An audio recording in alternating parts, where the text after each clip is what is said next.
Today I'm going to show you how to master the tea punch and also make the case that it's not really a cocktail. I am going to provide some background for those of you that don't already know what the drink is, but if you prefer to skip the jibber jabber and cut straight to how to make it, jump to the timecode on the screen now. Okay. The T in tea punch is short for petit, which is French for little. And we're speaking French because this drink hails from the French-controlled island of Martinique, and it's little because punch is usually a big drink, and this is...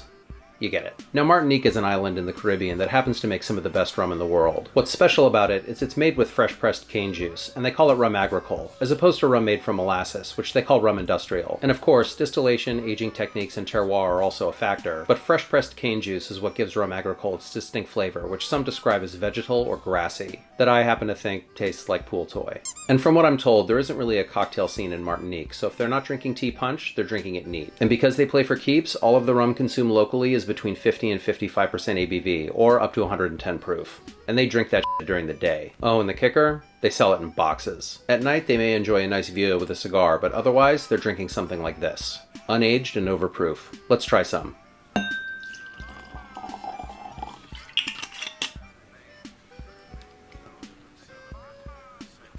Yep, this does kind of taste the way a pool toy smells, but I don't mean that in a bad way. It tastes, for want of a better term, green.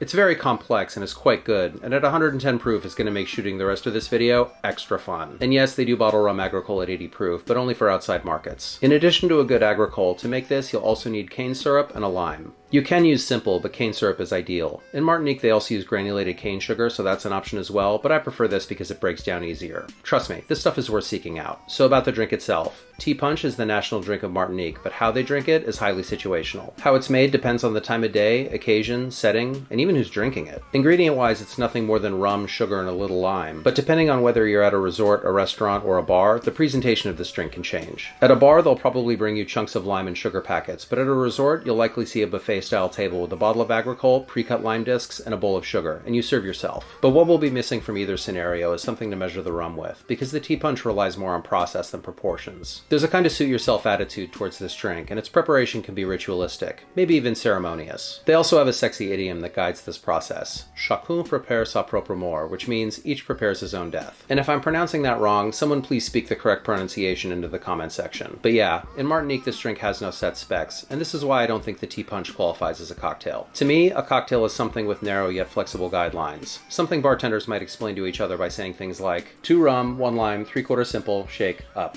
Or 2 gin, 1 1/4 simple, half lemon, half lime, 1 heavy cream, 1 egg white, 6 drops orange flower water, dry shake, wet shake, Collins, top soda, orange peel. Which is something I just made up. You know, something specific and duplicatable. We can debate how to make the ideal margarita, but there is no ideal tea punch, just technique. There is no 1/4 ounce simple and 2 ounces rum, at least not in Martinique. And accordingly, the tea punch has no recipe. Eyeball your sugar, disc of lime, eyeball your rum. You want it stronger? Make it stronger. Add ice? Up to you. So is this a cocktail? Depends on your definition of a cocktail, I guess. It does follow a pattern, but one of experience, not because it belongs in a particular family of drinks. And somewhere out there, someone is watching this thinking, this guy's pulling all of this out of his ass. Well, that's not true because this isn't an original idea. A chunk of this video is based on an article Dave Wondrich wrote for the Daily Beast. I highly recommend it. It's a great read. And if we want to be really legalistic, since a cocktail is technically just spirit, sugar, water, and bitters, the vast majority of drinks we call cocktails aren't actually cocktails anyway. And if you're one of the people that clings to this, you're also probably that guy at the New Year's Eve party that runs around at 5 to 12 telling everyone see you next year. And now onto the drink itself. While not overly complicated, the tea punch is easily ruined if you don't handle it with care, and the hardest part of getting this drink right is this guy. Rather than call for a particular measure of juice, you'll need to cut a disc off the lime with a bit of the interior intact. And because no 2 limes are the same, small, fat, thin rind, thick rind, you'll need to adjust the size of the disc depending on the lime. I feel like I've been talking forever, let's just do this. First, I'm going to add a little cane syrup to my glass. How much? About that much. If you want a sweeter drink, add more. Next, get a nice fresh lime. Old limes will not work for this drink. Cut a coin-sized disc from the middle of the lime. This first cut's a trial run. If the inside of the disc is all white, you cut too thin. There should be a small circle of green lime meat visible. Think of it as an old-fashioned.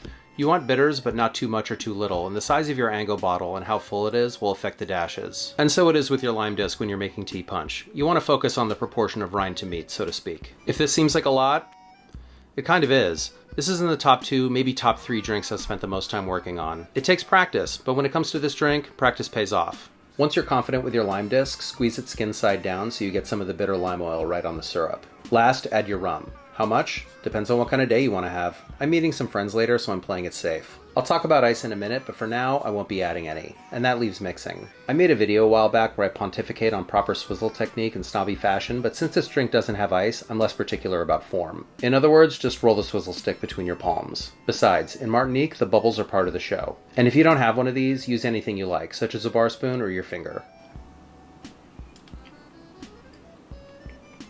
Yowza. At 110 proof, it's no surprise that the rum is front and center, and the sweetness from the cane syrup is balanced by a slight tang from the lime oil. This is deceptively simple, and it's fantastic. And don't worry about nailing a precise balance between sweet and sour, because this drink is better if it airs sweet, just like the old-fashioned, which is exactly what this is, a rum old-fashioned with the lime taking the place of the bitters. Regarding the balance, I once had a guest order one of these, and it was the bar's practice to garnish them with a lime wedge. Something I don't recommend, by the way. And before even trying the drink, the guest reflexively squeezed in the lime wedge, took a sip, made a face, and sent the drink back. By adding even a small volume of lime, he destroyed the balance I had so skillfully harnessed, and ruined the drink. Where's the trust? And that leaves ice. Some will tell you that the most authentic way to enjoy this drink is to go without, but there are literary references going back to 1903 that describe this drink as having it. My advice? Make one with and one without and see which one you like more. However, a friend of mine ordered one of these on a beach in Martinique and asked for ice, and the waiter said, "Voilà, c'est enfant," which roughly translates to, "Look, a child." So if you ask for ice there, prepare to be judged by the locals. 100 million billion thank yous to my friend Kiwa for helping me with the research on this video. Kiwa, you're not just a doll, you're also my favorite person to photobomb. And you can have your swizzle stick back now. Thanks for watching, and cheers. Turn camera. 102, take one.